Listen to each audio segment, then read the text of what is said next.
morning, students. How are you? I hope you are fine. Now, I am going to start a new chapter of economics, the story of village Palampur. In this chapter, we know about the story of village. Its name Palampur. The purpose of the story is to introduce some basic concepts relating to production, and this we do through a story of a hypothetical village called Palampur. जो इस story को पढ़ने का जो हमारा purpose है, real में हम लोग प्रोडक्शन के कॉन्सेप्ट को समझना चाहते हैं इसके द्वारा.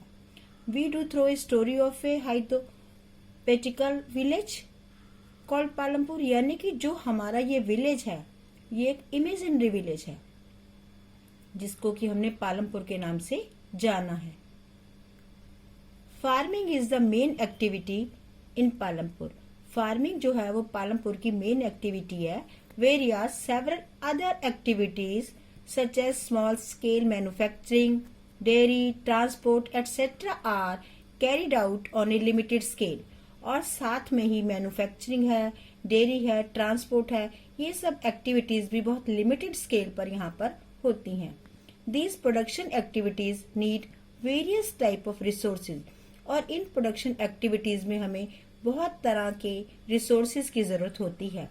Natural resources, man made items, human efforts, money etcetera.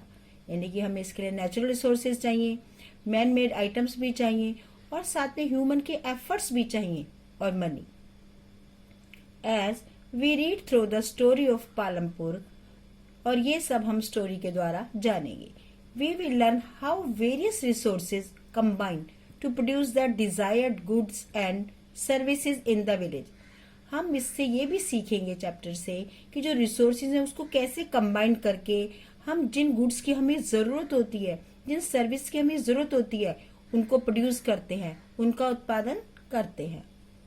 Palampur is well connected with neighbouring village. जो पालमपुर है वो पूरी तरह से कनेक्टेड है अपने नेबरिंग विलेज के साथ, पड़ोसी गांव के साथ, एंड टाउन्स और टाउन्स के साथ भी. Raiganj a big village is 3 kilometre from Palampur. Raiganj एक बड़ा विलेज है और पालमपुर से लगभग 3 किलोमीटर की दूरी पर पड़ता है. And all weather road connected the village to Raiganj. और रायगंज के साथ इसकी जो रोड है वो ऐसी है कि ऑल वेदर यानी कि हमेशा ही चलती रहती है, या सपोज रेनी सीजन में भी कोई परेशानी नहीं होती. And further on to the nearest small town of Shahpur. और ये एक नियरेस्ट साथ में एक स्मॉल छोटा सा टाउन है शाहपुर, उसके साथ भी पालमपुर जुड़ा हुआ है. Many kinds of transport are visible on this road. यहाँ पर हमें कुछ ट्रांसपोर्टेशन में क्या क्या दिखाई देते हैं. From bullock cart, tongas, bogies, it means wooden carts drawn by the buffaloes, यानी कि भैंसा उस गाड़ी को खींचता है. Loaded with jaggery. जेगरी का मीनिंग है गुड़, यानी कि उस पर गुड़ लदा है. एंड अदर कमोडिटीज और चीज भी हैं. इसके साथ साथ हमें मोटर व्हीकल्स में मोटरसाइकिल, जीप, ट्रैक्टर और ट्रक्स भी गांव में दिखाई देते हैं. This village has about 450 families belonging to the several different caste. इस विलेज में लगभग 450 फैमिलीज हैं और अलग अलग कास्ट से बिलोंग करती हैं. The 80 upper caste families on the majority of land in the village. जो 80 अपर कास्ट फैमिलीज हैं उनमें ज्यादातर के पास लैंड है, या लैंड ज्यादा है उनके पास comparatively. Their houses, some of them quite large. उनके घर बड़े हैं. Are made of brick with cement plastering. और वो ईंटों और सीमेंट के प्लास्टर से बने हुए हैं. द एससीज दलित्स माने की कंप्राइज 1/3 ऑफ द पॉपुलेशन. जो दलित लोग हैं या शेड्यूल्ड कास्ट हैं वो लगभग 1/3 हैं. And live in one corner of the village. और विलेज में एक कॉर्नर पर रहते हैं. And in much smaller houses, सब of which are of mud and straw. और वो बहुत छोटे छोटे घरों में रहते हैं और वो काय के बने हैं, मिट्टी के और स्ट्रॉ यानी कि फूस के. Most of the houses have electric connections. Palampur में ज्यादातर सभी घरों में बिजली के कनेक्शन भी लगे हुए हैं। Electricity powers all the tube wells in the field and is used in various types of small business. वहां पर ऐसे ट्यूबवेल्स लगे हैं जो कि बिजली की सहायता से चलते हैं और इसमें बहुत सारे स्मॉल बिजनेस में वो लोग इसको यूज करते हैं। Palampur has 2 primary schools and 1 high school. Palampur में 2 प्राइमरी स्कूल भी हैं और एक हाई स्कूल भी है। There is a primary health centre run by the government. यहाँ पर एक प्राइमरी हेल्थ सेंटर है जिसको कि गवर्नमेंट चलाती है। And 1 private dispensary where the sick are treated. और एक प्राइवेट डिस्पेंसरी भी है जिसमें बीमार लोगों का इलाज होता है। The description above shows that the Palampur has fairly well developed. अच्छी तरह से डेवलप है पालमपुर। किस फील्ड में? System of roads, transport, electricity, irrigation, schools and health center. So we can say Palampur is a developed village. The story of Palampur an imaginary village. जो ये story हम पालमपुर की सुना रहे हैं वास्तव में ये एक इमेजिनरी विलेज है। Will take us through the different types of production activities in the village. और इसमें हम डिफरेंट टाइप की प्रोडक्शन एक्टिविटीज जो है उसके बारे में पढ़ेंगे। In village across India. अगर हम इंडिया की विलेज की बात करें, farming is the main production activity. Farming main production activity है इंडिया के विलेजेस में भी। The other production activities refer to as non farm. और बाकी एक्टिविटीज को हमने नॉन फार्मिंग एक्टिविटीज में कंक्लूड किया है। Small manufacturing, transport, shopkeeping etcetera.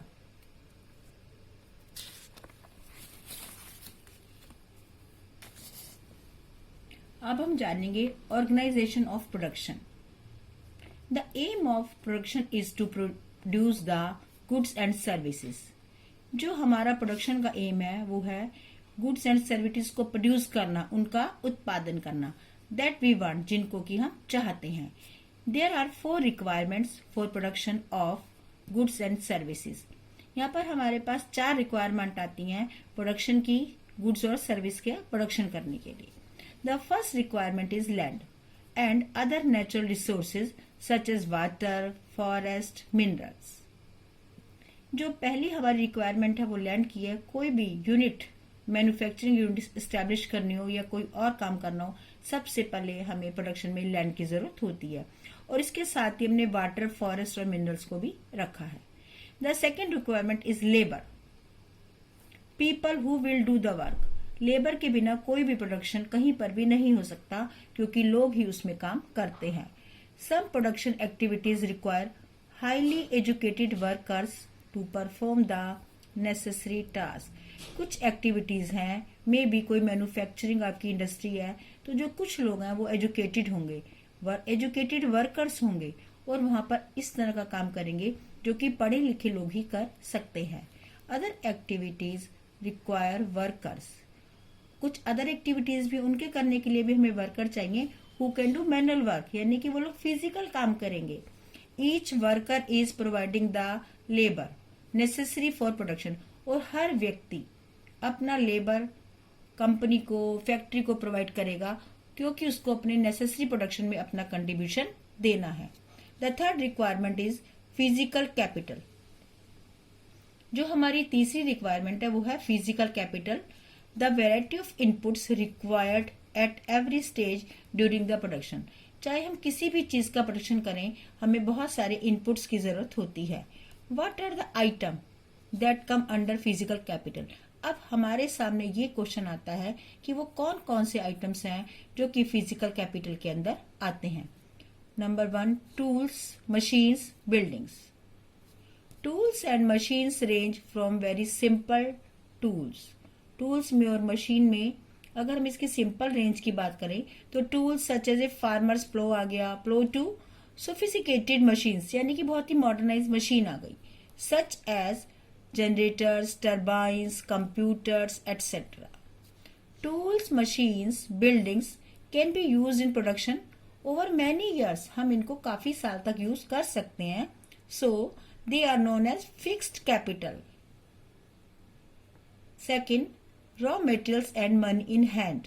अब हम रॉ मटेरियल और मनी की बात करेंगे। Production requires a variety of raw material such as the yarn used by the Weaver.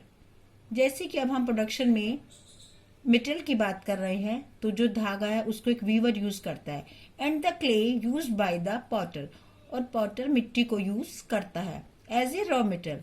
Also some money is always required during production to make payments, और money तो हर काम में हमें चाहिए, जैसे कि हमें पेमेंट्स करनी है, and buy other necessary items, या फिर हमें कुछ जरूरी चीजें खरीदनी है।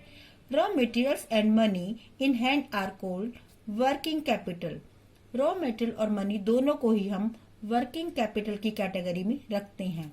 Unlike tools, machines and buildings, tools, machine और बिल्डिंग के अलावा these are used up in production, क्योंकि वो प्रोडक्शन में खत्म हो जाती हैं, पर वर्किंग कैपिटल जो है वो प्रोडक्शन में खत्म हो जाती है, पर फिक्स्ड कैपिटल इतनी जल्दी खत्म नहीं होती है। There is a fourth requirement too, इसमें एक फोर्थ रिक्वायरमेंट भी है प्रोडक्शन में। You can need knowledge and enterprises to be able to put together land.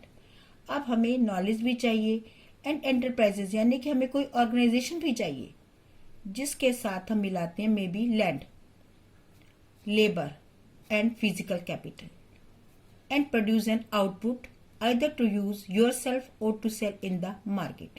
कहने का मतलब है हमें लैंड चाहिए, कैपिटल चाहिए, लेबर चाहिए और ह्यूमन एफर्ट्स भी चाहिए, तभी हम किसी चीज को बना सकते हैं, चाहे हम उसे खुद यूज करें या फिर उसे मार्केट में सेल कर दें।